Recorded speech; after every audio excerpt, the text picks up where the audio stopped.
Jimmy Akin's Mysterious World is brought to you by the Star Quest Production Network and is made possible by our many generous patrons.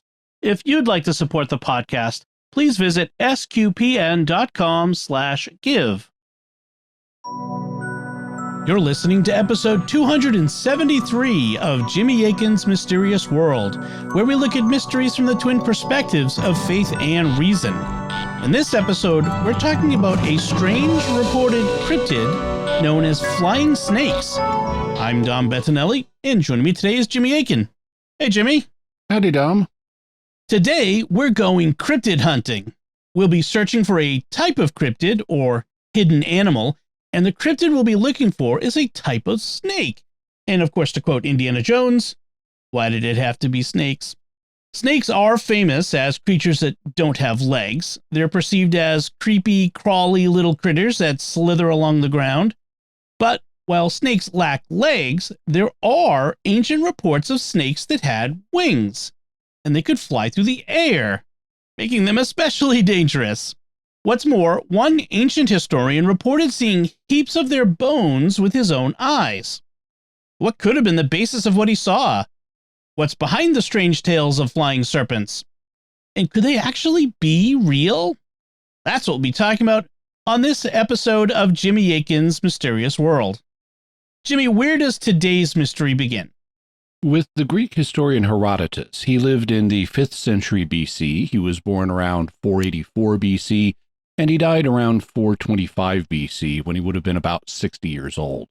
He was from the Greek city of Halicarnassus, which is now the modern port city of Bodrum in southwestern Turkey. The name Halicarnassus may sound familiar because about a century after Herodotus's time, they built the famous mausoleum of Halicarnassus there, and in antiquity, it was named one of the 7 wonders of the world. Unfortunately, the mausoleum of Halicarnassus no longer exists. Of the 7 wonders of the world, only the Great Pyramid of Giza still exists, but the mausoleum left a lasting legacy. In addition to its fame as one of the 7 wonders, it also gave us the word mausoleum. In antiquity, it was known as the tomb of Mausolus, after the guy who was buried there.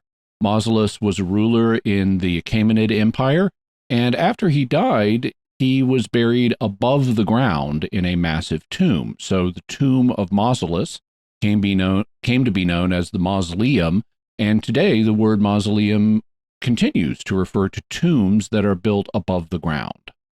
Now, all of that was after Herodotus' time. So what was he famous for? Herodotus is famous as a historian and a geographer. In fact, he's referred to as the father of history. The title was bestowed on him by the 1st century Roman orator and letter writer Cicero. This is because Herodotus had written a book called Historiae in Greek. It was written around 430 BC when Herodotus was around 55 years old. In Greek, the word historia originally meant inquiry, and later it meant story or account. So you could translate historiae as inquiries, accounts, or stories, but we just bring it directly into English as histories. Herodotus's book became a template for later kinds of writing. Other people started doing similar works, and so Herodotus is known as the father of history. And what did Herodotus's histories cover? Among other things, it covered the rise of the Persian Empire and how it had conquered Herodotus's own Greek ancestors a century earlier. But it's based on information that he collected from a lot of different places. Herodotus traveled extensively, and he asked questions wherever he went. So he has a reputation among historians as a kind of inquisitive, highly engaged tourist who wanted to learn about wherever he went. And he both records and distinguishes what he saw with his own eyes from what he was told by local people. He begins the histories this way. Here are the results of the inquiry carried out by Herodotus of Halicarnassus. The purpose is to prevent the traces of human events from being erased by time and to preserve the fame of the important and remarkable achievements produced by both Greeks and non-Greeks. Among the matters covered is, in particular, the cause of the hostilities between Greeks and non-Greeks.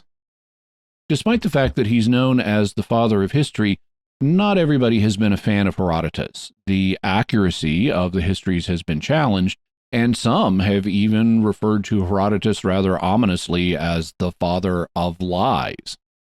In addition to modern critics, some of his critics were in the ancient world, like the comic playwright Aristophanes of Athens, who mocked him in his plays, and the Athenian historian Thucydides, who dismissed him as a storyteller. But Herodotus apparently honestly reported what he saw and what he had been told. He didn't always believe what he was told, but he still reported it, and he left it up to his readers to make up their own minds. Part of the reason that some critics may have dismissed Herodotus is that in the ancient world, travel was very difficult, so it was difficult to investigate and verify things, and people might just dismiss things that they read in Herodotus because they couldn't check them out. But as science, including history and archaeology, has been progressing, more and more of what Herodotus said has turned out to be true, and his reputation has been increasing. Some of my favorite scholars are big fans of Herodotus, like Dr. Bob Breyer, the Egyptologist who I interviewed back in episodes 240 on the Egyptian afterlife, and again in episode 241 on mummies. He's a big fan of Herodotus and treats him with respect. Another is the historian Adrienne Mayer, who says this about him in her book, Flying Snakes and Griffin Claws. My favorite ancient writer is Herodotus, the insatiably curious Greek historian from Persian-ruled Halicarnassus, Bodrum, Turkey. Journeying to exotic lands to see the sights, he interviewed non-Greek-speaking peoples about their history and customs, and captivated the Greeks with his histories, written about 460 BC. Herodotus reported what he observed and what locals told him, including contradictory information, and often reserved judgment about veracity, leaving it up to his readers to ponder.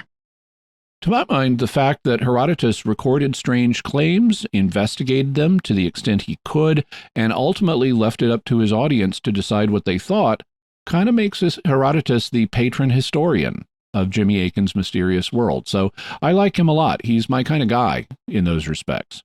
Adrienne Mayer continues, As he traveled around Egypt, visiting the famous attractions and marvels, talking with priests and guides at each locale, rumors of snakes with wings piqued his curiosity. I went to try to get more information about the flying snakes, wrote Herodotus. Specifically, Herodotus wrote about the flying snakes in two places in the histories. In Book 2, he's describing the different types of snakes in Egypt, and he says, In Thebes, there are sacred snakes which never hurt a human being. They are small and have two horns growing from the tops of their heads. When they die, they are buried in the sanctuary of Zeus, since it is Zeus to whom they are sacred. This kind of snake, the horned viper, is not one of the flying ones, but it's often seen in Egyptian hieroglyphs. It appears so frequently because it represents the sound of the letter F. So to remember that, I imagine putting my hand down and feeling a horned viper. It's a creepy way to remember the sound of the hieroglyph, but it's often the silliest and scariest mnemonic devices that make it easiest to remember things. The hieroglyph can also represent the sound of the letter V, which you can remember because it looks like a viper. Incidentally, both sounds are produced by blowing air between your lips. The difference is that you turn on your vocal cords when you say the V sound, but you leave them off when you say the F sound. So linguists would say that the V sound is voiced while the F sound is unvoiced because you leave your vocal cords off. The scientific name for this snake, the horned viper, is Cerastes cerastes. They're also known as the Saharan horned viper and the desert horned viper, and they do indeed have little projections on their heads that look kind of like horns. Herodotus is also correct that they're not very harmful to humans. They are venomous, but they're not very aggressive, and when they do bite, it's not that common for a human to die as a result, though it would be incorrect to say that they never hurt a human. Herodotus is also right that they were linked to Zeus. In fact, the Greek word kerastes, from which we get their scientific name, means the one who mixes, which was an epithet for Zeus. The same word also means equipped with horns or horned in Greek, and they apparently were considered sacred to Zeus. After discussing the horned viper, Herodotus then turns to discussing the flying snakes. I went to the part of Arabia fairly near the city of Buto to find out about winged snakes. When I got there, I saw countless snake bones and spines. There were heaps and heaps of spines there, large, medium-sized, and smaller ones. The place where all these backbones are scattered about on the ground is a narrow pass linking hills to a great plain which joins the Egyptian plain. The story goes that at the beginning of spring, these winged snakes fly from Arabia towards Egypt, but birds, ibises, meet them there at the pass and do not allow them past, but kill them. It is because the ibis does this that the Egyptians value the bird so highly, according to the Arabians, and the Egyptians agree that this is why they value these birds. We'll have more to say about the geographical location that Herodotus is describing, but I should point out that while modern Egypt and modern Saudi Arabia don't exactly share a border, they're separated by the Gulf of Aqaba, which branches off from the Red Sea. In the ancient world, they didn't have modern borders, though, and the region of Arabia was envisioned as coming right up to Egypt. And Herodotus says that he saw a huge quantity of the bones of the flying snakes, which he says originate in Arabia and fly towards Egypt, except ibises consider them as prey, making the ibis birds valuable to the Egyptians. And Herodotus apparently heard of the bird's snake-killing value from both Arabians and Egyptians. Now, there's more than one kind of ibis, and Herodotus describes the kind that he has in mind. Here is a description of the ibis that attacks the flying snakes. It is pitch black all over, and it has the legs of a crane and a very hooked beak. It is about the size of a corncrake. That is what the black ibises are like, which are the ones that fight the snakes. But there are two kinds of ibis, and the other kind, which one is more likely to come across in places inhabited by human beings, is different. It has no feathers anywhere on its head and neck, and its plumage is completely white, except for its head, neck, the tips of its wings, and the very end of its tail, all of which are pitch black. Its legs and beak are like those of the other kind. There are actually 3 types of ibises in Egypt, and Herodotus mentions 2 of them. The first kind he describes is known as the northern bald ibis. Most ibises are wading birds that hunt their prey on beaches and in marshes, like the marshes of the Nile Delta, but not the northern bald ibis. Instead, this species tends to inhabit desert regions, like the one where Herodotus says he saw the flying snake bones. He's correct that they are pitch black all over, that they have legs like a crane, and they have a very hooked beak. Herodotus says that they're about the size of a bird that this translation calls the corncrake. The Greek word he uses is crex. Unfortunately, we don't know what the crex was, so we don't know how big they were, but we do know how big northern bald ibises are. They're about 30 inches long, with a wingspan of about 50 inches, so a little more than 4 feet, and they weigh between 2 and 3 pounds. The second type of ibis Herodotus describes is the African sacred ibis. It is a wading bird, so it would have frequented the marshes in the Nile Delta where many Egyptians lived. Not many lived in the deserts where you'd find the northern bald ibis, so Herodotus would be correct that you'd be more likely to come across the sacred ibis where humans live. He's also correct that this bird has no feathers on its head or on its neck, which is different than the northern bald ibis, which at least had feathers on its neck. And he's correct that most of its feathers are white, but its head, the tips of its wings, and its tail are black, so all that checks out. The third type of Egyptian ibis is the glossy ibis. From a distance, these birds appear to be of a solid color, and from a distance, they look very dark. That actually could be why Herodotus doesn't mention them. He or his sources may have lumped them in with the northern bald ibis because of their dark color when seen at a distance. So the glossy ibis is also a possible candidate for the flying snake killers. But if you see a glossy ibis up close and in good light, you can tell that most of their feathers are purplish or maroon, a kind of dark red with some dark green on their heads, wingtips, and tails. In any event, Herodotus is accurately describing real birds that really do live in Egypt, and he says one of them attacks and kills the flying snakes. So the accuracy of his description of these birds lends some credibility to the idea of the flying snakes.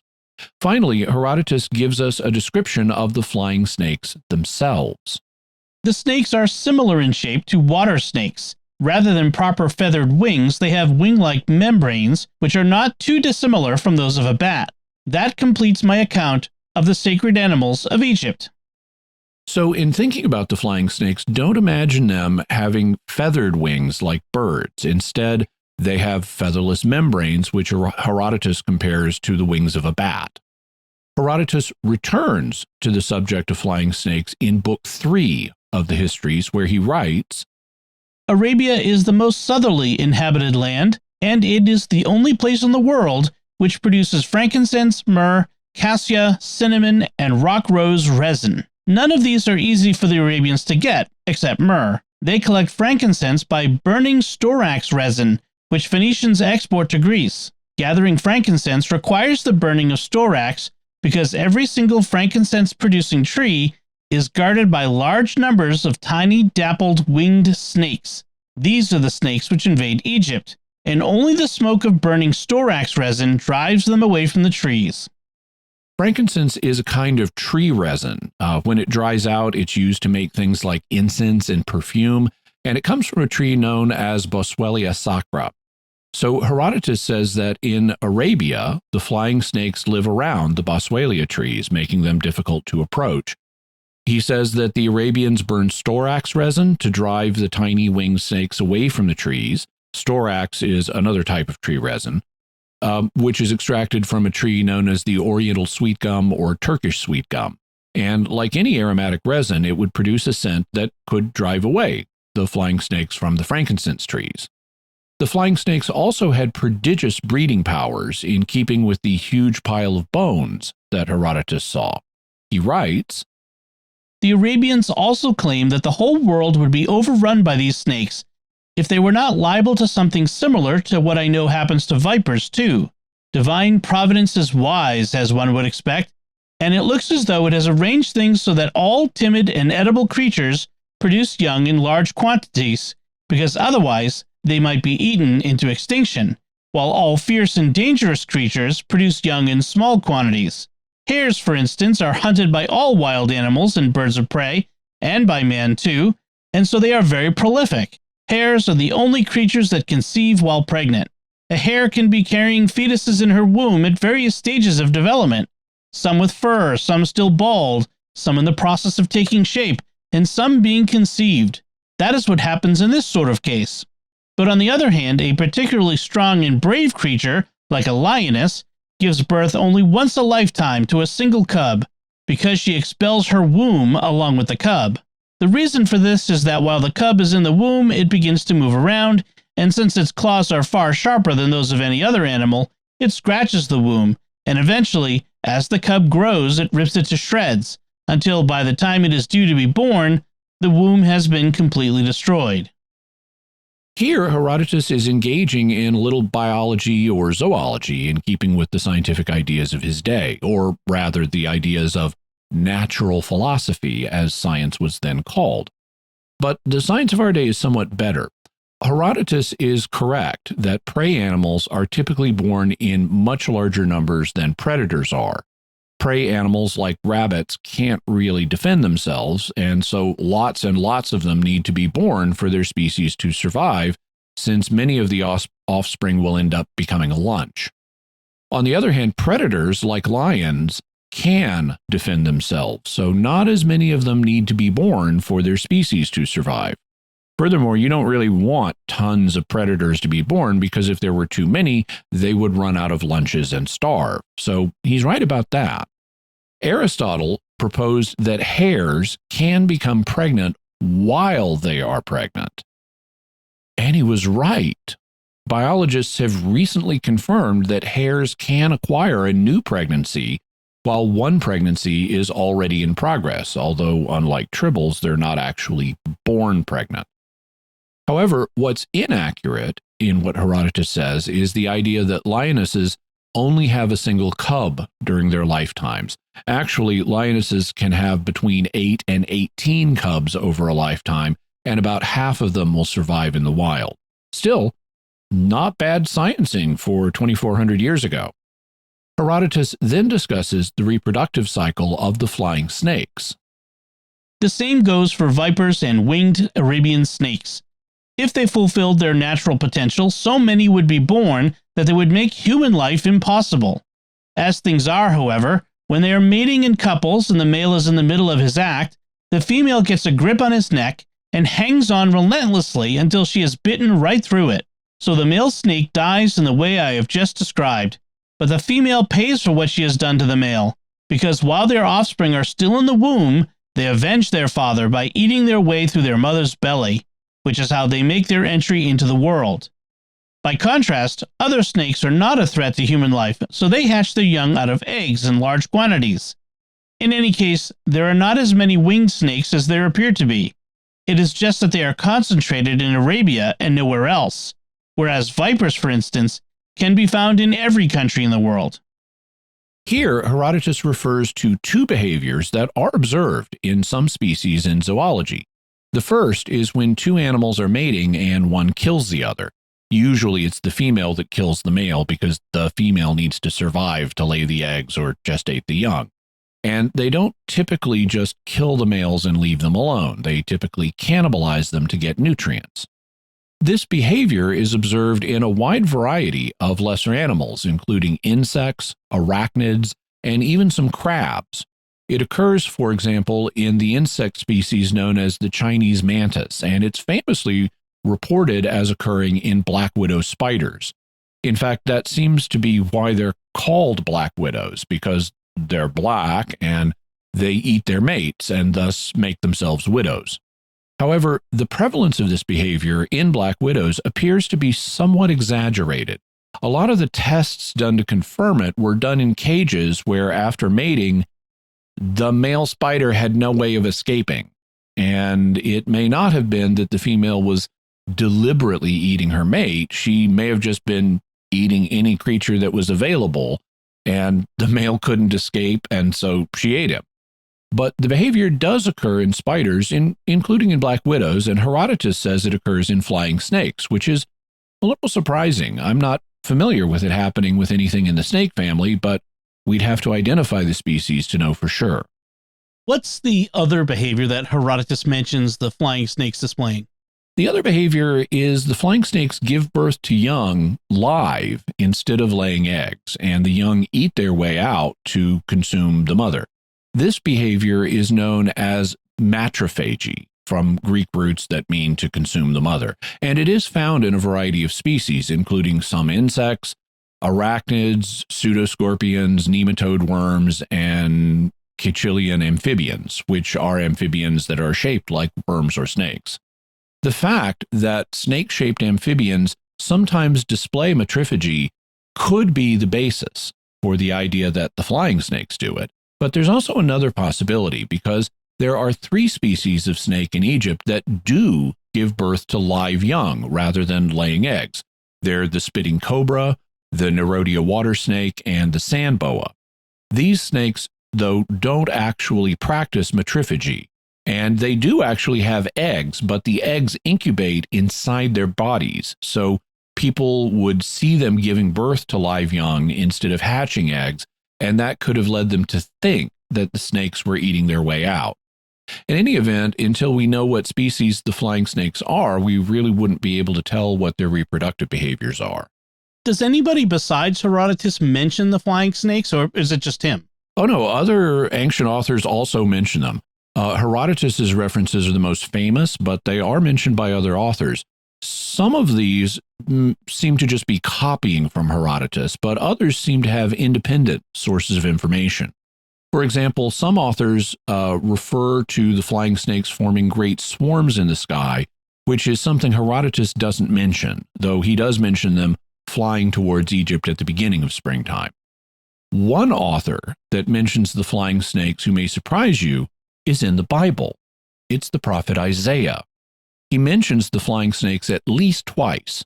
First, in Isaiah chapter 14, he writes, "Rejoice not, O Philistia, all of you, that the rod that struck you is broken. For from the serpent's root will come forth an adder, and its fruit will be a flying, fiery serpent." Then in chapter 30, he writes, An oracle on the beasts of the Negeb. Through a land of trouble and anguish, from where come the lioness and the lion, the adder and the flying fiery serpent, they carry their riches on the backs of donkeys, and their treasures on the humps of camels, to a people that cannot profit them. The original prophet Isaiah lived in the 8th century BC, which was about 300 years before Herodotus, who lived in the 5th century BC. Some think that the latter portions of Isaiah's book were written by one or two other prophets in his name as part of his prophetic legacy, but both chapters 14 and 30 are from the earlier part of the book, and so prima facie, these references to flying snakes would have been several hundred years earlier than Herodotus. But even the Bible mentions the flying snakes. However, what precisely Isaiah means is something we'll discuss under the faith perspective. And before we get to the faith perspective, we'd like to take a moment to thank our patrons who make this show possible, including Mitch G., Michael S., Christina F., Cecilia C., and Paul V. Their generous donations at sqpn.com/give make it possible for us to continue Jimmy Akin's Mysterious World and all the shows at StarQuest. And you can join them by visiting sqpn.com/give. Jimmy Akin's Mysterious World is also brought to you in part by Rosary Army, featuring award-winning Catholic podcasts, rosary resources, videos, and the School of Mary online community, prayer, and learning platform. Learn how to make them, pray them, and give them away while growing in your faith at rosaryarmy.com and schoolofmary.com. Jimmy Akin's Mysterious World is also brought to you by Tim Shevlin's personal fitness training for Catholics, providing spiritual and physical wellness programs and daily accountability check-ins. Strengthen yourself to help further God's kingdom. Work out for the right reason with the right mindset. Learn more by visiting fitcatholics.com.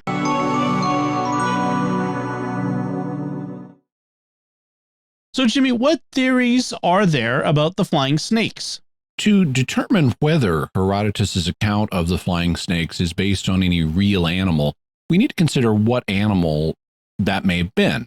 And there have been multiple proposals, including some kind of insects like locusts or dragonflies, some kind of arthropod like scorpions, some kind of bat, some kind of lizard, some kind of snake, or it could be something else entirely. First, though, we'll need to talk about the flying snakes from the faith perspective. Okay, so what do we need to say about the flying snakes from the faith perspective? We need to talk about an objection that someone could raise to Isaiah's description of the flying snakes. In the two passages we quoted, the translation referred to flying fiery serpents.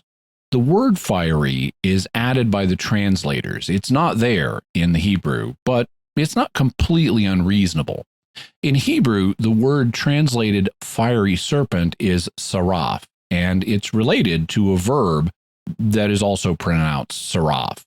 The verb means to burn, and one of the words for fire is srefa. So you could translate the word saraf as burning one. And snakes can sometimes be described as fiery because of their venom. When they bite you, it can burn. And so they can be described as fiery because of their bite. So fiery serpent is not a bad translation. It could mean something like venomous serpent. However, the word saraf is more familiar to many people in its plural form. Plurals are really easy in Hebrew. If it's a feminine noun, you make it a plural by adding the syllable ot. And if it's a masculine noun, you make it a plural by adding the syllable im. Saraf is a masculine noun, so the plural of saraf is seraphim, and that's a word lots of people know because seraphim are a kind of angel. In fact, we read about them earlier in Isaiah chapter 6 in Isaiah's commissioning vision. In the year that King Uzziah died, I saw the Lord sitting upon a throne, high and lifted up, and the train of his robe filled the temple. Above him stood the seraphim. Each had 6 wings. With 2 he covered his face, and with 2 he covered his feet, and with 2 he flew. And one called to another and said, Holy, holy, holy is the Lord of hosts. The whole earth is full of his glory. And the foundations of the thresholds shook at the voice of him who called, and the house was filled with smoke. And I said, Woe is me, for I am lost, for I am a man of unclean lips, and I dwell in the midst of a people of unclean lips, for my eyes have seen the King, the Lord of hosts. Then one of the seraphim flew to me, having in his hand a burning coal that he had taken with tongs from the altar. And he touched my mouth and said, Behold, this has touched your lips. Your guilt is taken away, and your sin atoned for. Here, the translators don't bring the word seraphim into English or seraphim into English as snakes. Instead, they leave it untranslated as seraphim, because people aren't used to thinking of angels as snakes. They also weren't used to thinking of snakes as having wings. And based on the English translation, you might think that there's a good reason not to translate it as snakes here, because it refers to the seraphim as flying with two of their wings covering their feet. It also refers to one of the seraphim having a hand that he used to carry a coal to touch Isaiah's lips with. But despite these facts, scholars are increasingly of the view that the kind of angel Isaiah was seeing here was serpentine or snake-like in form. Why would that be if they have hands and feet? One of the reasons has to do with etymology or word origins. As we mentioned, the word seraph could be translated burning one based on its etymology, and venomous snakes were often described as burning ones because of how much their venom hurt. Also, the term seraph is applied to snakes in Scripture. For example, in Numbers 21, we read, Then the Lord sent fiery serpents among the people, and they bit the people, so that many people of Israel died. Here, the term for fiery serpents is seraphim hanchashim, which literally does mean burning serpent. And in the two passages we heard earlier, where Isaiah refers to a seraph, it also gets translated as burning serpent. In both cases, both in chapter 14 and in chapter 30, these creatures are paired with adders or vipers, which are kinds of snakes. In Isaiah 14, we heard, From the serpent's root will come forth an adder, and its fruit will be a flying fiery serpent. And in chapter 30, we heard, The adder and the flying fiery serpent. So in both cases, the seraphim were associated with known snakes, and scholars have generally concluded that the seraphim in these passages are references to venomous snakes. That leaves us with the question of why the seraphim in Isaiah 6 have hands and feet as well as wings, but that's fairly easily explained. In the first place, we're dealing with a vision, and in visions, we often see symbolic representations of creatures that combine elements of different creatures. For example, over in Ezekiel 1, the prophet sees the cherubim, and they have four faces, one of a human, one of a lion, one of an ox, and one of an eagle. So they combine elements of different creatures, and in the same way, it's possible that back in Isaiah, the seraphim are basically meant to be snake-like, but with added hands and feet and wings. I understand that there's another possible interpretation that has to do with the seraphim's feet. What is that? Well, the Hebrew word for feet, ragle, doesn't just have its literal meaning of feet. It's a euphemism for one's private parts. And a lot of scholars think that it has that meaning here. So of the 6 wings the seraphim has, 2 are used for the ordinary function of flying, 2 are used to cover their faces and shield them from the glory of God, and 2 are used to cover their private parts so that they're modest in God's presence. This interpretation makes a lot of sense, and it corresponds with other things we know. For example, when Moses sees the burning bush in Exodus 3, he's told to take his sandals off because the ground he's covering, the ground he's standing on, is holy. So he's supposed to uncover his feet in God's presence, not cover them up. Also, Jewish priests had to wear undergarments under their robes to keep their private parts from being exposed to the holy ground they were walking on. And they weren't supposed to go up to the altar on steps, because that also could expose their private parts to the holy steps that were part of the altar structure. So there's a strong emphasis on modesty in God's presence. And I think the interpretation of the seraphim's wings here is a plausible one. The seraphim are being modest in God's presence, doing what they're doing with 2 weeks to keep their feet covered.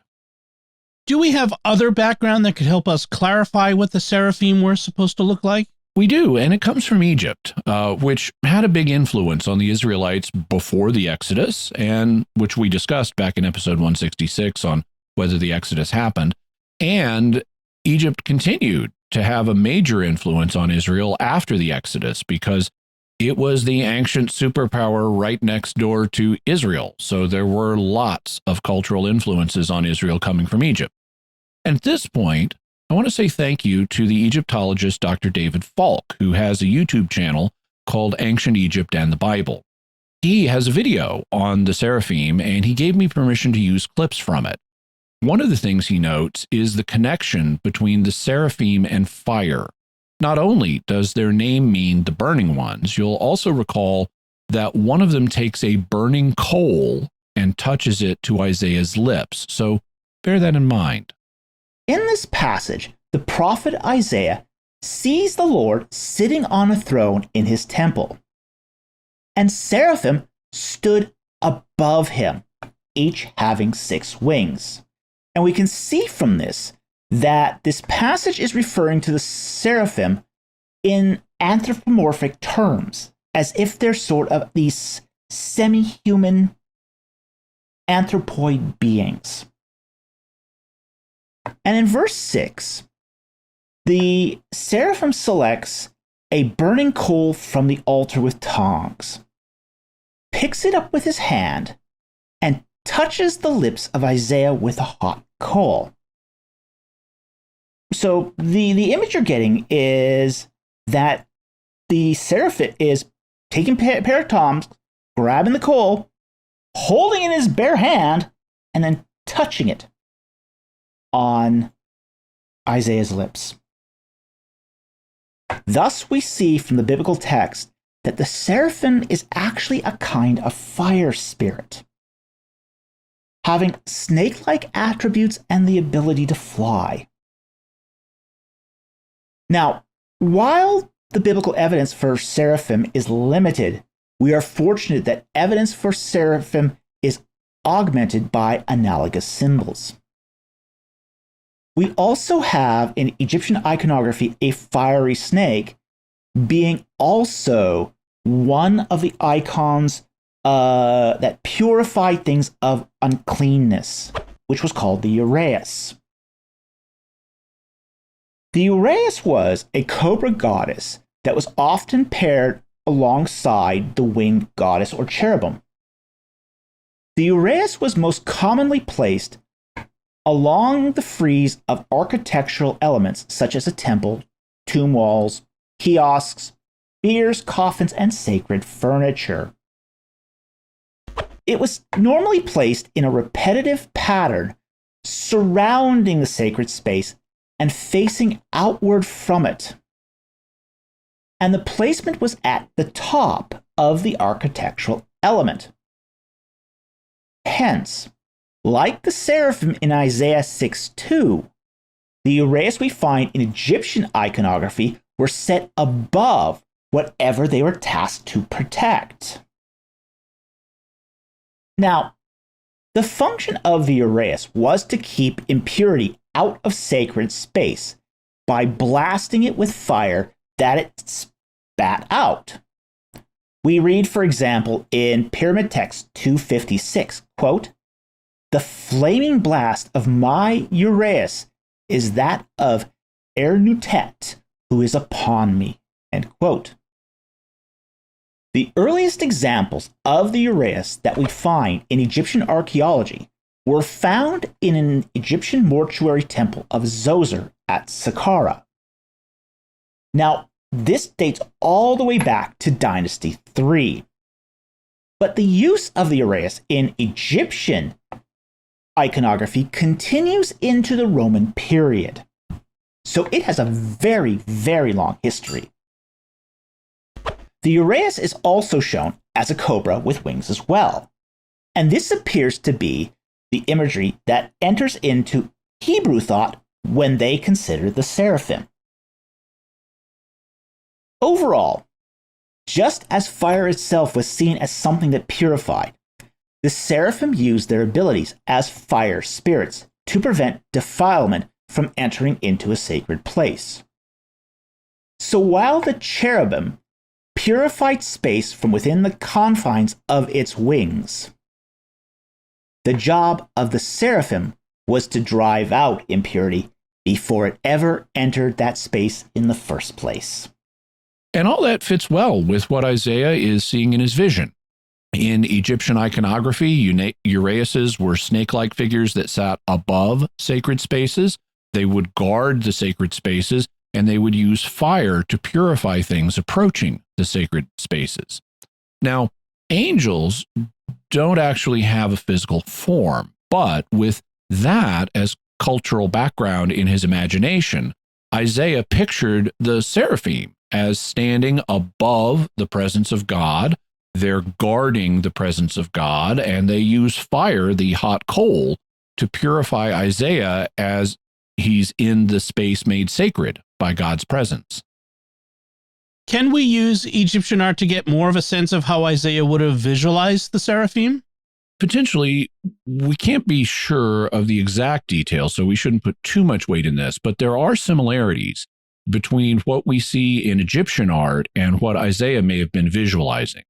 For example, Isaiah sees the seraphim with wings. Well, uraeuses were sometimes, though by no means always, depicted with wings. Sometimes they're even depicted with multiple sets of wings.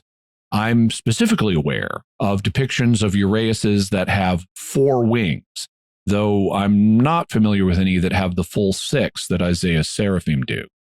Normally, uraeuses have snake heads that are based on the heads of cobras, but you will sometimes see winged uraeuses that have human heads. So this influential cultural background may give us some idea of what the seraphim looked like that were guarding God's presence in Isaiah's vision. It can be a little creepy to think of snake-like angels as God's heavenly guardsmen. Yeah, in the Christian imagination, the image of the serpent has become so associated with the devil that it can be creepy. But the explicit association with the serpent and the devil wasn't made until the book of Revelation was written in AD 68, so 800 years after Isaiah's time. And we shouldn't think like modern Christians when reading a book like Isaiah. We need to think like ancient Israelites and the way their cultural imagination worked. Also, because of the venom, snakes can be seen as powerful and scary, which would make them good guardian figures. I mean, God is the greatest king, so he's going to have the most fearsome guards for his throne room. He's not going to have a bunch of wimpy, effeminate guards, but terrifying beings guarding his throne, creatures you never want to approach. So the burning ones, serpent-like angelic guards, would be appropriate to the ancient Israelite imagination. And who knows, the seraphim could be one of the conceptual links reinforcing the connection between the serpent of Eden and the devil or dragon of Revelation. Maybe one of the things reinforcing that identification is the fact that the devil used to be an angel, and some angels are depicted as snake-like. If that deals with the seraphim in Isaiah's commissioning vision in Isaiah 6, does it shed any light on his references to the flying snakes in chapters 14 and 30? Perhaps some, but we need to be sensitive to the fact that words can mean more than one thing. Isaiah obviously knew the difference between an angel and a snake. He's obviously talking about angels or heavenly beings in his vision in chapter 6 because they're surrounding God's throne in his temple. They also talk and sing, "Holy, holy, holy," which literal snakes don't do. But the situation is different in Isaiah chapters 14 and 30. There, Isaiah is prophesying judgment on people. And in chapter 14, he tells the Philistines that the rod that struck you in judgment is broken. Then, based on the fact that snakes look like rods, he says not to rejoice, because from the serpent's root will come forth an adder, another kind of snake, and its fruit will be a flying fiery serpent.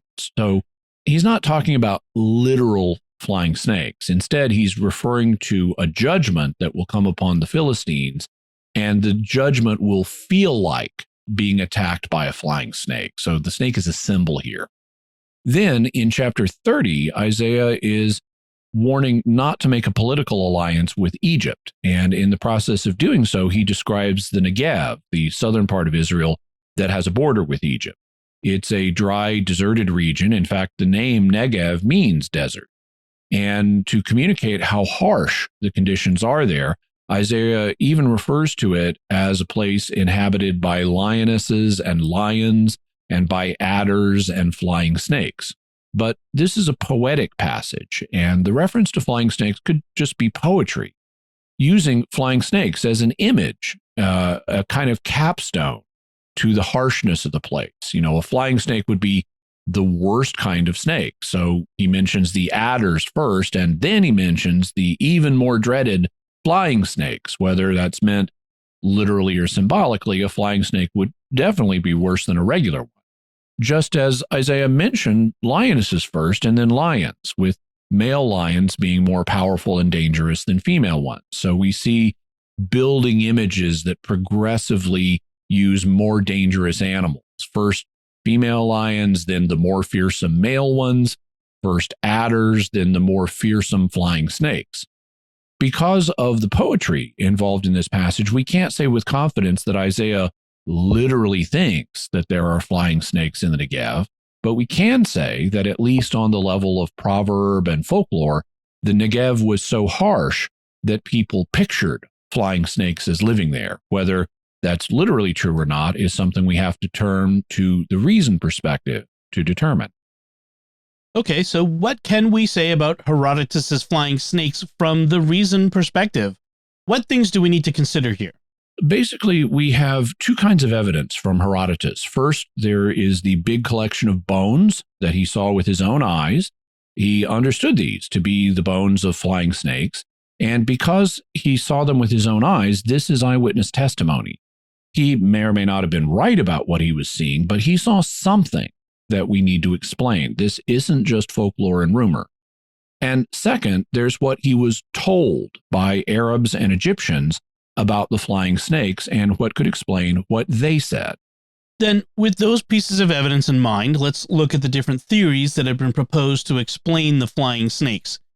You said that some people have proposed insects like locusts or dragonflies. Why would people propose that? Well, a number of ancient writers describe venomous flying snakes coming to Egypt in great swarms, which were then attacked by ibises. Well, insects like locusts do come in great swarms. They do have 4 wings, and birds do attack and eat the insects. Also, dragonflies have a long body with 4 wings. They do sometimes swarm, and they could look kind of like a little flying snake with that long body. Birds also eat them. Adrian Mayer writes, Another appealing explanation is that the creatures referred to as small flying serpents in Herodotus's account were really some sort of large winged insect, such as dragonflies or locusts, which have long bodies and 4 membranous wings, as depicted on some Uraeus serpents and Hebrew seals. This explanation could also account for the behavior of and sounds made by the flying creatures that frequented the lake where cassia grew. Herodotus's flying snake story might well have originated as garbled or exaggerated lore based on hearsay or observations of large swarms of flying insects. In fact, periodically, millions of desert locusts migrate across the Sinai, and the hordes of locusts would be prey for birds, especially flocks of ibises. The flying locusts are just over 2 inches long, but they migrate in massive clouds covering hundreds of miles. Several other ancient authors writing in the centuries after Herodotus also described flying snakes devoured by ibises in the region, and their accounts strongly evoke invasions of clouds of locusts. All these reports confirm that ibises preyed on periodic swarms of small flying creatures that behaved like migrating insects. While this theory is possible, I find a few difficulties with it. First, the Egyptians knew perfectly well what locusts and insects like dragonflies are. In fact, locusts were a major threat to their crops, like the plague of locusts in Exodus. So why would some Egyptians, at least, confuse locust, a familiar insect, with flying snakes? Also, the historians who mention these swarms also mention them being venomous snakes, and neither locusts nor dragonflies are venomous. So that's another point of dissimilarity to the report. Thus, while I can't completely rule out this explanation, I don't think it's especially promising, at least not on its own. We should look at other theories and see if they might better explain the data, and only come back to this one if they don't. What about the proposal that the flying snakes should be explained by some kind of arthropod, like scorpions? Well, many scorpions are venomous, so that would fit the ancient authors' descriptions. Also, scorpions are very common in Egypt, and they can be said to swarm, so that matches. Further, scorpions don't lay eggs. Instead, they give birth to live young, just like Herodotus says he was told the flying snakes do. A difficulty for this proposal is that scorpions do not have wings and do not fly. However, there has been a proposal to explain this. Adrian Mayer writes, As noted, snakes and scorpions in the Arabian desert give birth to live young, which matches some details that were related to Herodotus. Could scorpions have influenced the tails of small flying snakes? Scorpions do not fly, but many ancient authors consistently referred to winged varieties of scorpions. And winged scorpions are also depicted in ancient artifacts. The Roman natural historian Pliny the Elder explained the error. Scorpions are given the power of flight by very strong desert winds, he said, and when they are airborne, the arthropods extend their legs, which makes them appear to have wings. A swarm of wind-blown scorpions in a dust storm might give an impression of flying snakes. Some ibises prey on scorpions. So this is another possible theory, but still I don't think it's particularly promising for the simple reason that Egyptians and Arabians knew all about scorpions. They had to deal with them all the time, and so I don't think it's particularly likely that some would think of scorpions as flying snakes. Another proposal was that some kind of bat was the basis of the flying snake stories. What do you make of that? Well, they do have bats in Egypt. In fact, the bats often use abandoned pyramids and other open tombs as their bat caves. In fact, there's even a small microbat species known as the Egyptian tomb bat because of where it likes to live. And in the video version of the podcast, we'll have an image of a bunch of bats inside the famous bent pyramid of Dashur. It's a picture with shot looking up at the ceiling of the bent pyramid in a particular room, and there are just a bunch of bats hanging from the ceiling up there. And of course, bats can swarm, particularly when they're entering or leaving their caves. And Herodotus said that the wings of the flying snakes did not have feathers. Instead, he expressly compared them to the wings of bats. And he said that they were found around frankincense trees in Arabia. Well, Adrian Mayer writes, Herodotus likened the flying creatures in the region of frankincense and cassia to bats. A species of small vesper bat, the desert long-eared bat, inhabits extremely arid, hot, barren deserts and shrublands of Arabia and the Negev Desert, now southern Israel. About 2 to 3 inches in size, the gray and white microbats feed on poisonous scorpions and spiders on the ground. The tiny bats roost in rocky crevices. Their flight is described as awkward, slow, and floppy. Ibises eat insects and small mammals, and so might attack microbats hunting on the ground. There are also reports that birds and bats compete for similar prey in some locales. Could misunderstood descriptions of swarms of desert microbats help explain tales of small, bat-winged snakes with variegated markings? So this is another one that is possible, but notice that the details don't match precisely. Herodotus says that he was told that the flying snakes guarded the frankincense trees, which would suggest that they were living in them, not that they lived in rocky crevices like the microbats. Also, note the speculation that ibises might attack microbats that were hunting on the ground, but this doesn't appear to be documented behavior. Finally, Herodotus and his informants knew what bats were. That's the basis of his ability to compare the wings of flying snakes to the wings of bats. So they clearly knew what bats were, and they said the flying snakes were something different. I thus see this as a possible theory, but not a particularly promising one. What about the idea that it was some kind of lizard that was responsible? Lizards are more like snakes than locusts, dragonflies, or bats, so that's promising. However, lizards don't tend to swarm, so that's less promising. I don't want to put too much emphasis on the swarming, though, because Herodotus doesn't report that. He says they fly from Arabia to Egypt in early spring. He doesn't say that they swarm. That's just something mentioned in passing by other writers, some of whom may have been influenced by and misread Herodotus. A key question is, are there any lizards that look like they fly? Do any of them have things you could consider wings? And the answer is yes. This lizard's name is Draco volans, which is Latin for flying dragon. It has ribs that it can stick out and create flaps of skin that look like wings, and that it can use to glide or parachute through the air. And it's really impressive when you watch them do that. Also, if you see one from the side, its arms and legs aren't noticeable and it looks like a flying snake. But there's a serious problem with this explanation, and that is that Draco volans doesn't live anywhere near Egypt or Arabia. Instead, it lives in tropical rainforests in Southeast Asia. It runs along tree branches, then it leaps off, sticks out its ribs, and glides between trees. Well, needless to say, they don't have rainforests either in Egypt or Saudi Arabia. So as cool as the flying dragon is, this isn't a good explanation for what Herodotus saw and was told. What about snakes? Are there any kind of snakes that could serve as a basis for the accounts? Well, let's start by saying that there's one kind of snake that can be considered a flying snake. The scientific name of its genus is Chrysopelia. There are several species, and they are commonly called flying snakes, sometimes gliding snakes. Here's an explainer from Worldwide Video Bible School. First, the snake has special scales, and they've got little ridges on them, and these ridges are known as keels.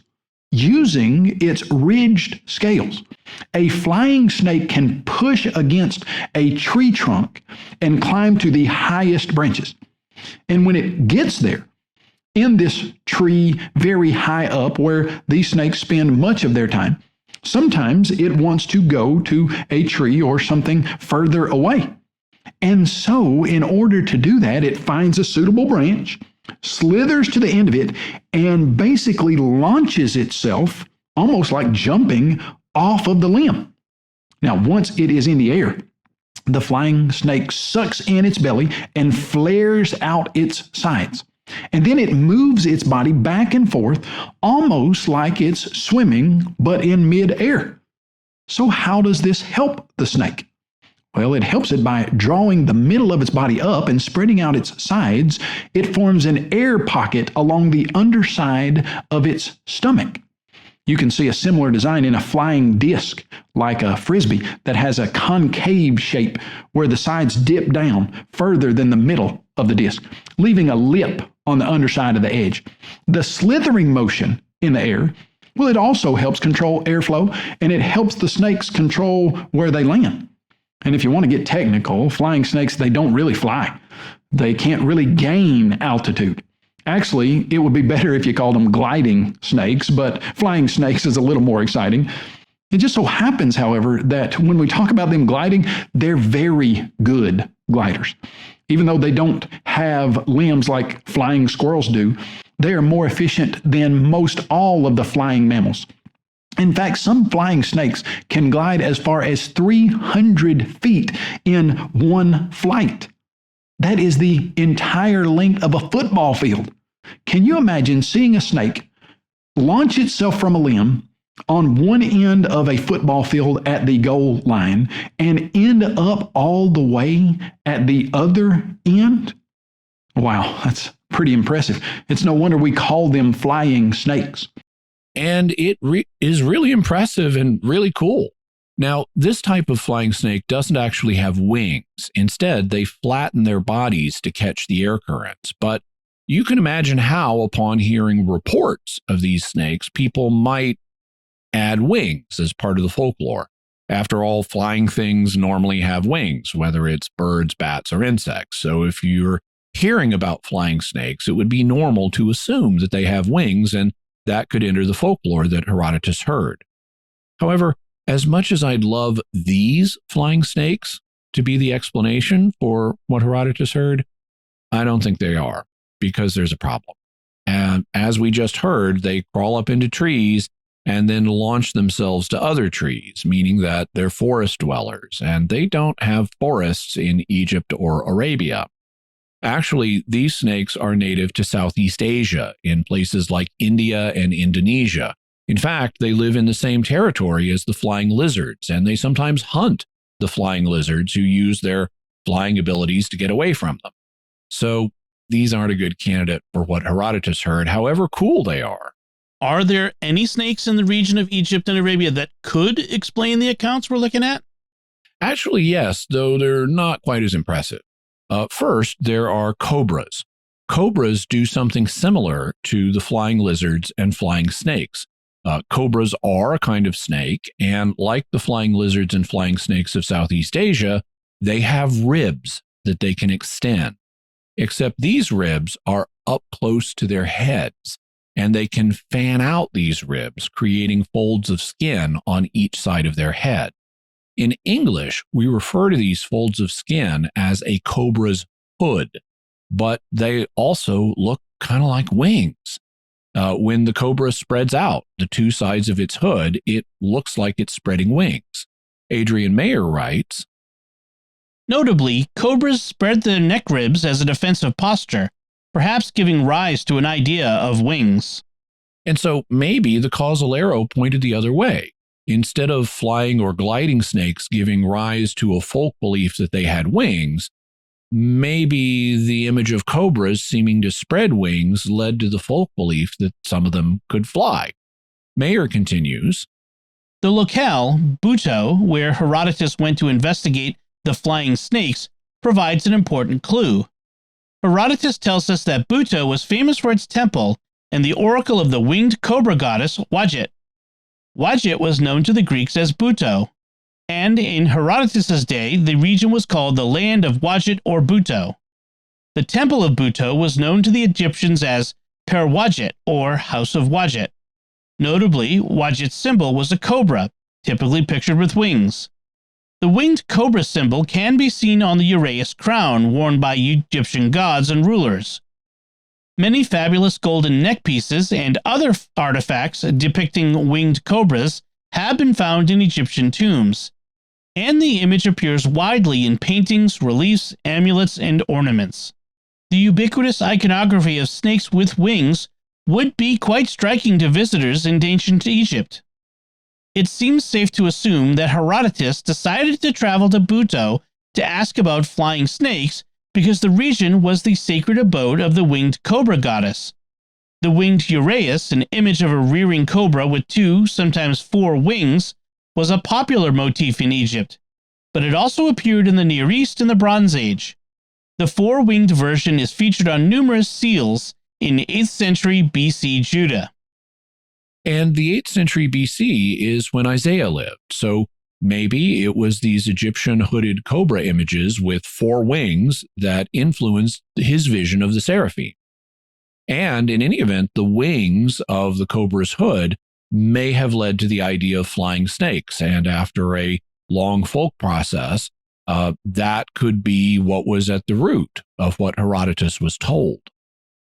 Are there any other snakes in Egypt besides cobras that could have been the basis of these accounts? Yes, Adrian Mayer writes, Herpetologists, or those who study amphibians and reptiles, note that the horned viper, Cerastes cerastes, of Egypt and Arabia sometimes flings itself into the air to attack.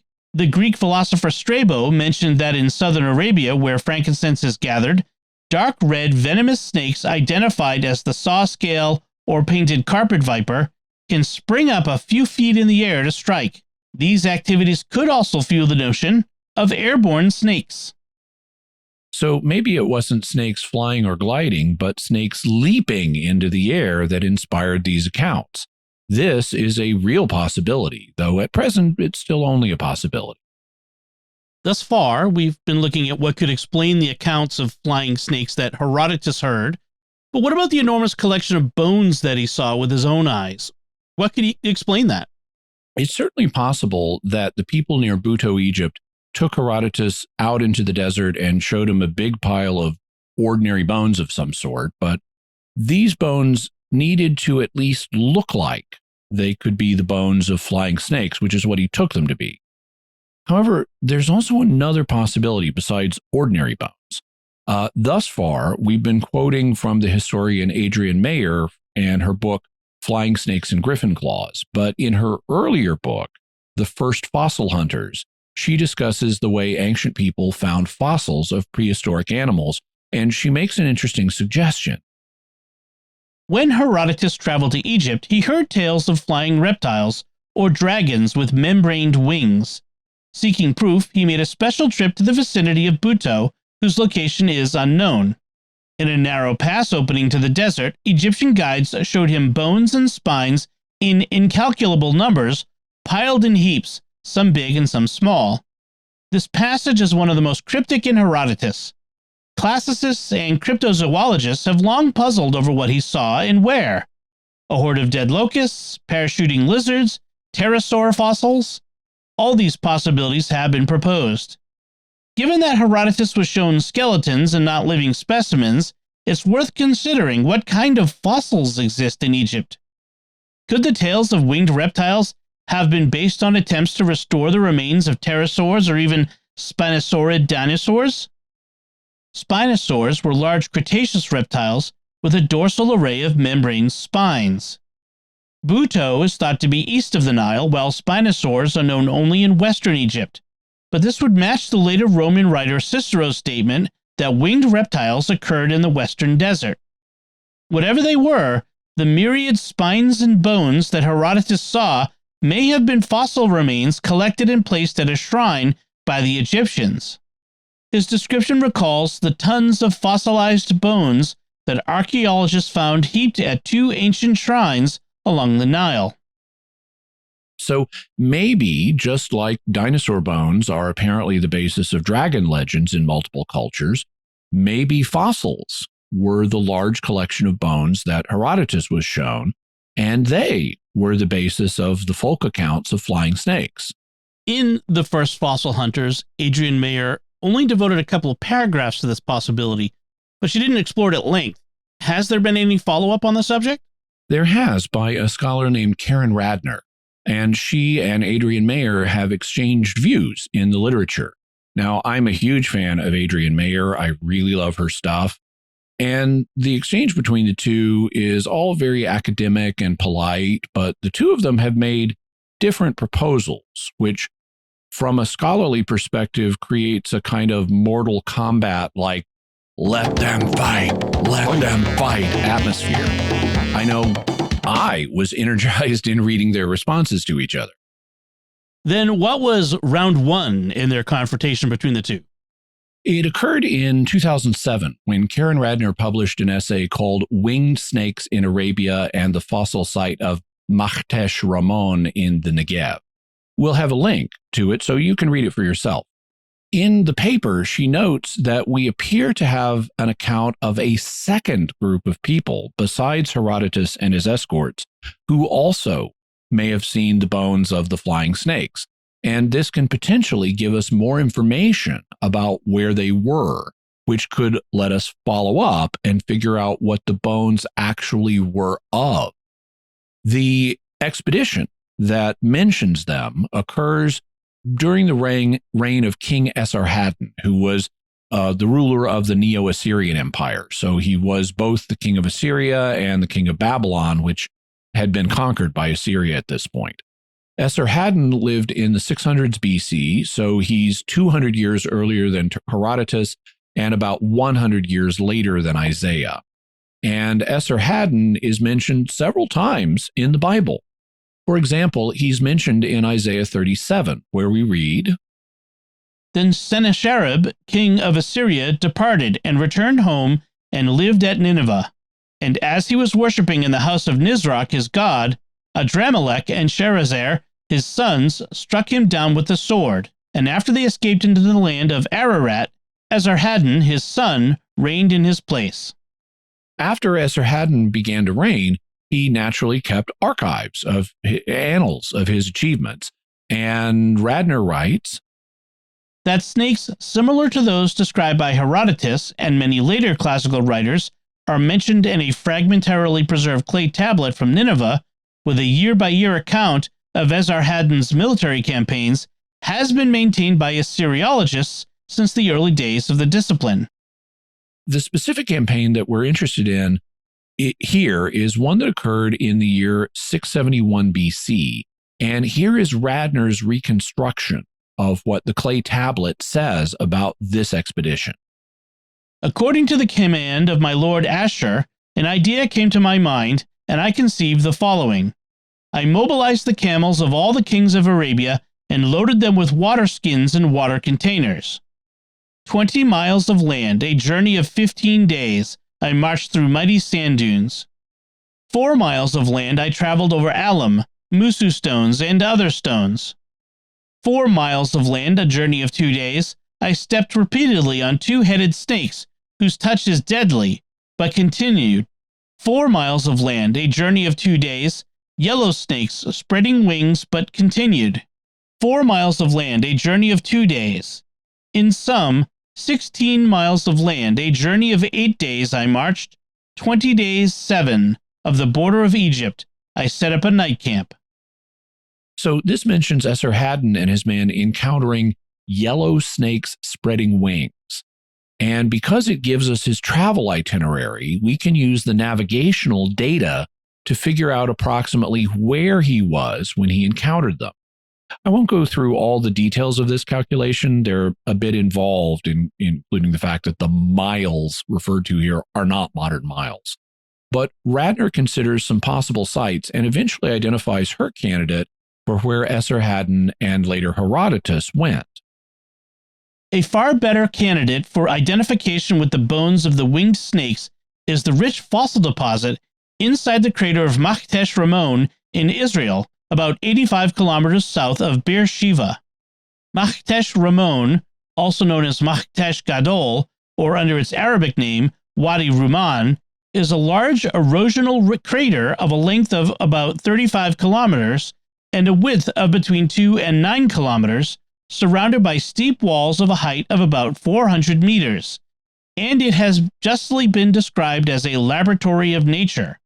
When the creation of the Arva Rift Valley changed the course of the rivers of the region about 5 million years ago, the watercourse of Nahal Ramon began to carve out the inside of the crater by erosion, and as the wadi deepened, more and more geological strata were uncovered.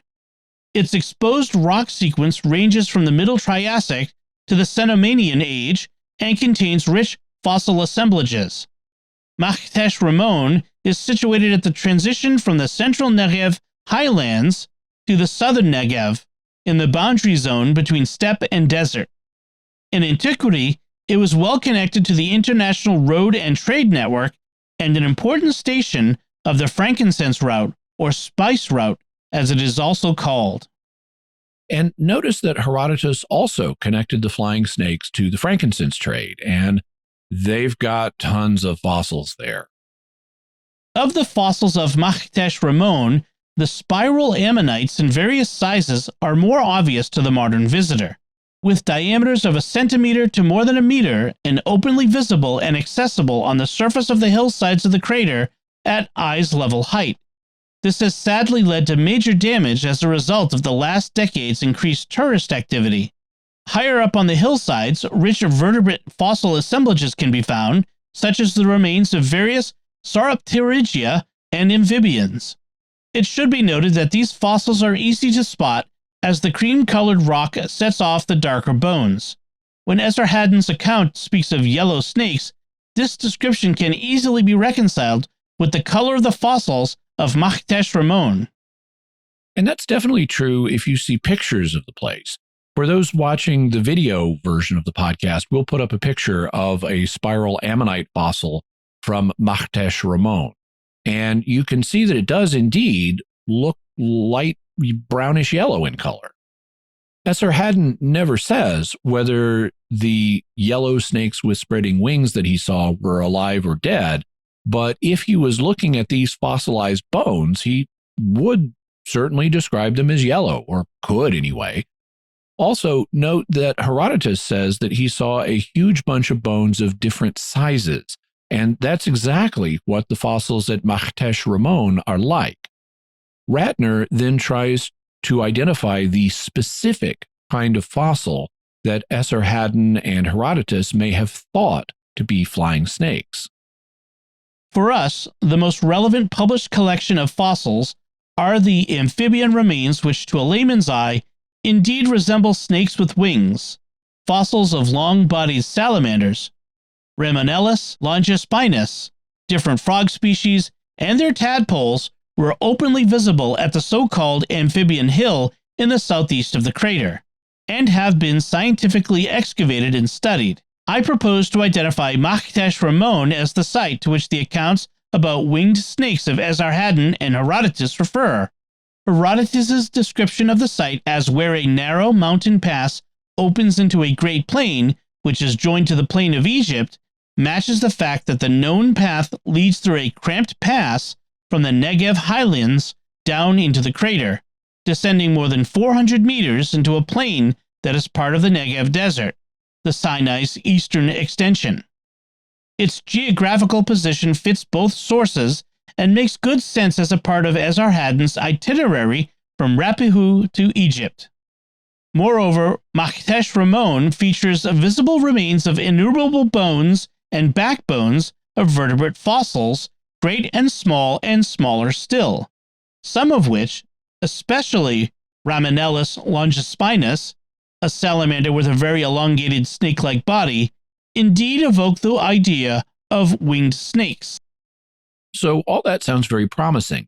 And in her article, Radner includes a couple of black and white photographs of the long-bodied salamander fossils. When you look at them, they do have really long spines that are attached to heads, and they really do look like snakes unless you're studying them closely. However, their arms, ribs, or deformations in the rock could make them look like they have wings, and so they're a possible candidate for the bones of winged snakes that Herodotus reported. This does sound very promising, but we need to go back into the academic Mortal Kombat and let them fight. Has Adrienne Mayer responded to Karen Radner's proposal? She has. In her 2022 book, Flying Snakes and Griffin Claws, she's very polite to Radner and says her proposal is worth considering. But then she writes, the location of Machtesh Ramon matches the itinerary of Esarhaddon as he set out across the Negev for Egypt, and it may be the place of yellow snakes spreading wings. But the unique landform in the center of Palestine lies about 400 miles east of Buto, where Herodotus sought information about flying snakes. Herodotus clearly states that he personally observed heaps of vertebrae. As enticing as Radner's proposal is, unfortunately the geography makes it implausible that Herodotus trekked across the daunting Arabian and Negev deserts and back. So Mayer says that Radner may indeed have identified the location where Esarhaddon saw yellow snakes spreading wings. She may well be right about that. But Mayer says she's probably not right about this being the location that Herodotus saw. Let's refresh our memory of what Herodotus said about this location. He wrote, I went to the part of Arabia fairly near the city of Buto to find out about winged snakes. When I got there, I saw countless snake bones and spines.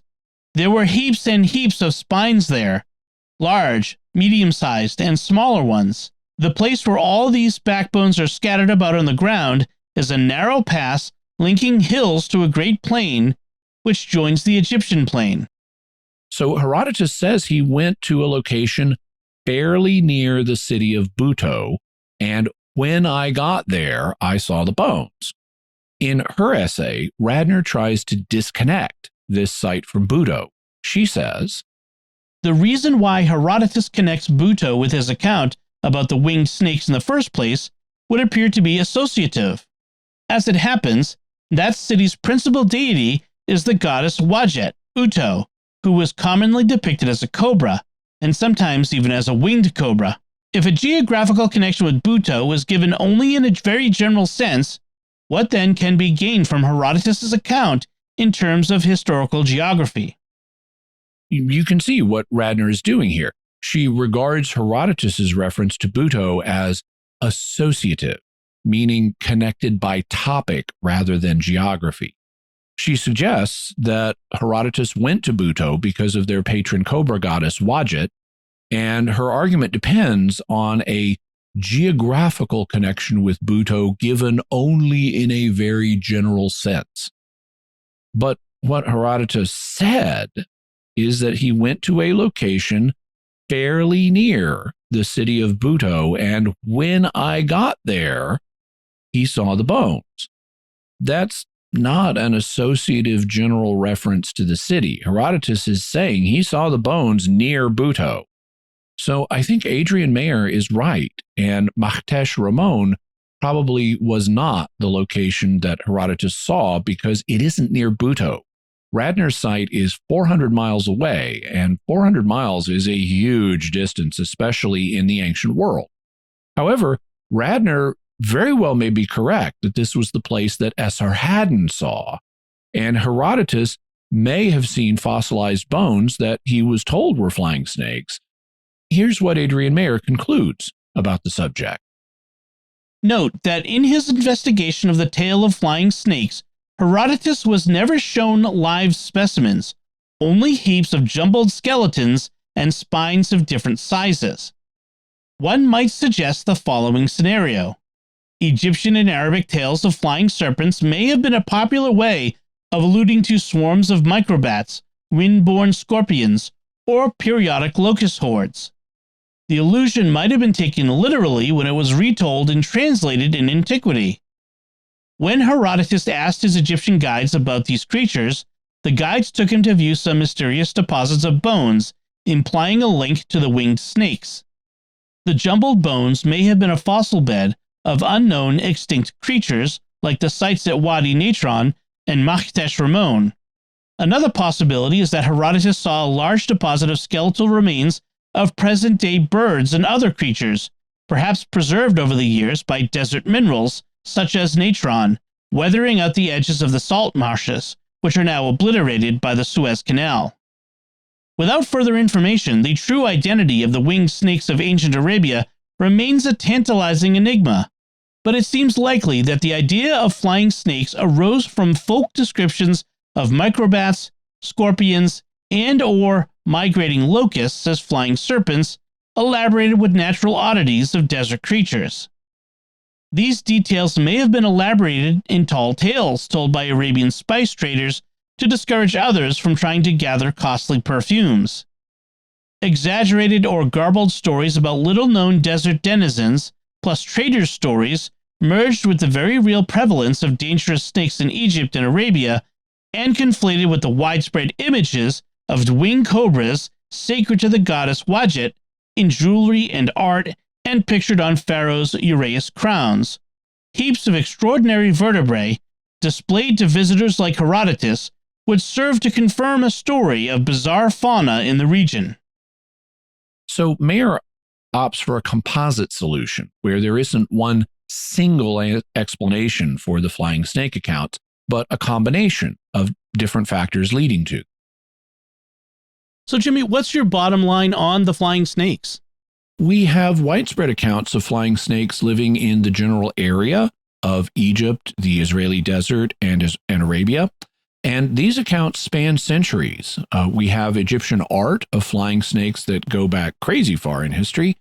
In the 700s BC, we have Isaiah alluding to them being in the desert between Egypt and Israel, though it isn't clear that he means they literally exist. In the 600 BCs, we have Esarhaddon mentioning seeing them.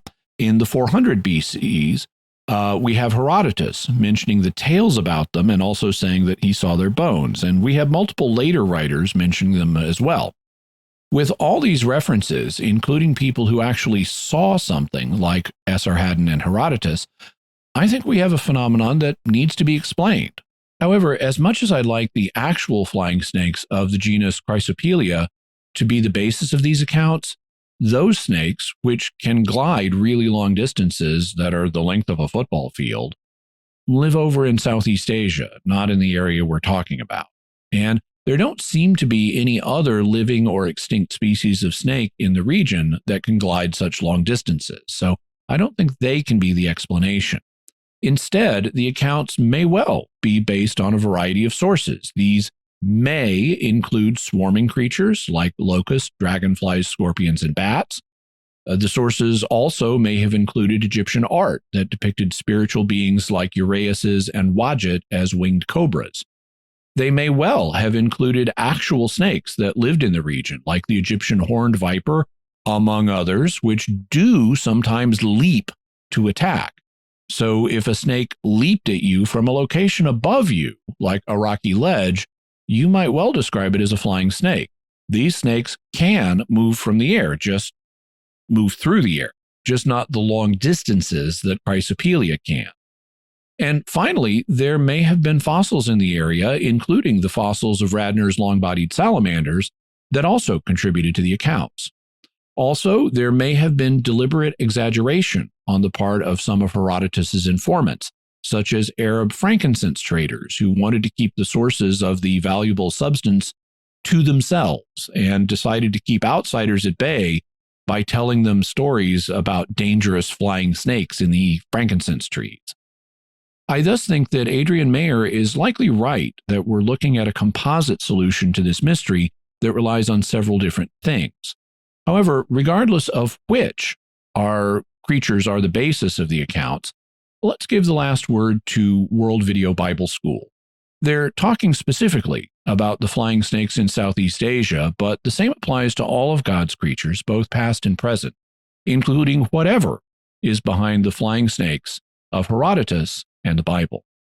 We know that God is the grand designer who created the universe, and we can see a tiny piece of his awesome design when we study flying snakes. Let's always remember to praise the Creator for all the super, slithery, soaring wonders he has made. Jimmy, anything else we should say before we go? I want to say a special thanks to David Falk. I subscribe to his YouTube channel, Ancient Egypt and the Bible, and I encourage you to do so too. And what further resources can we offer to the listeners and viewers? We'll have a link to Herodotus's book, The Histories, Adrian Mayer's book, Flying Snakes and Griffin Claws, Adrian Mayer's book, The First Fossil Hunters, Dinosaurs, Mammoths, and Myth in Greek and Roman Times. Also, Karen Radner's paper, The Winged Snakes of Arabia, information about Herodotus, horned vipers, ibises. We'll have a video of bald ibises and another one of glossy ibises. And also information about frankincense, how hares become pregnant while pregnant. David Falk's video exploring the spirit world seraphim. Info on the Egyptian tomb bat, Draco Volans, World Video Bible School on flying snakes, and a Cape Cobra spreading its hood in video. Excellent. So that's it from us this time. We would love to hear your theories about the flying snakes of Herodotus and the Bible. You can let us know by visiting sqpn.com or the Jimmy Akin's Mysterious World Facebook page, sending us an email to feedback@mysterious.fm, sending a tweet to @mys_world, visiting the StarQuest Discord community at sqpn.com/discord, or calling our mysterious feedback line at 619-738-4515. That's 619-738-4515. And I want to say a special word of thanks to Oasis Studio 7 for the video and animation work on this episode. You can see the kind of work they do, and you can hire them for yourself to do your video and animation work. But You can see what they do by going to my channel, youtube.com/Jimmy Akin. And if you're one of our audio listeners and have never checked out the video version of the podcast, please do go there and check it out and see how much the video adds to the experience. Once again, that's youtube.com/Jimmy Akin. We recently passed 40,000 subscribers to the channel. We're heading towards 50. That's our next goal. Really appreciate your help getting there. I am trying to grow my channel, so I'd appreciate it if you would subscribe and hit the bell notification so that you always get a notification when I put up a video, whether it's a Mysterious World video or one of the other videos that I do. Also, please hit the like button and leave a comment, because that tells the YouTube algorithm that you liked the video, you engaged with it, and therefore it might be liked and engaged with by other people too. So you can help the show grow by liking and commenting as well as subscribing. So, Jimmy, what's our next episode going to be about? Next week, we're going to be answering patrons' questions. So we're going to be talking about things like John Keel's Ultra Terrestrials, the book AA 1025 Memoirs of an Anti-Apostle, whether Muhammad existed, pole shifts, who the beloved disciple in John's Gospel was, the execution of Mary Surratt, the blood of St. Januarius, and more. Folks, be sure to follow Jimmy Akin's Mysterious World on Apple Podcasts, Google Podcasts, Spotify, TuneIn, your favorite podcast app, or at Jimmy's YouTube channel, where you should, as he said, hit the bell to get notifications. You can find links to Jimmy's resources from our discussion on our show notes at mysterious.fm/273. And remember, to help us continue to produce the podcast, please visit sqpn.com/give. Jimmy Akin's Mysterious World is also brought to you by Fearvento Law PLLC, now assisting clients with expungements and set-asides of Michigan convictions. To learn more, call 231-202-3321 or go to fearventolaw.com, FIORVENTO law.com. And by DeliverContacts.com, offering contact lenses at low prices with free delivery. Visit DeliverContacts.com. Until next time, Jimmy Akin, thank you for exploring with us our mysterious world. Thanks, Dom. And once again, I'm Dom Bettinelli. Thank you for listening to Jimmy Akin's Mysterious World on StarQuest.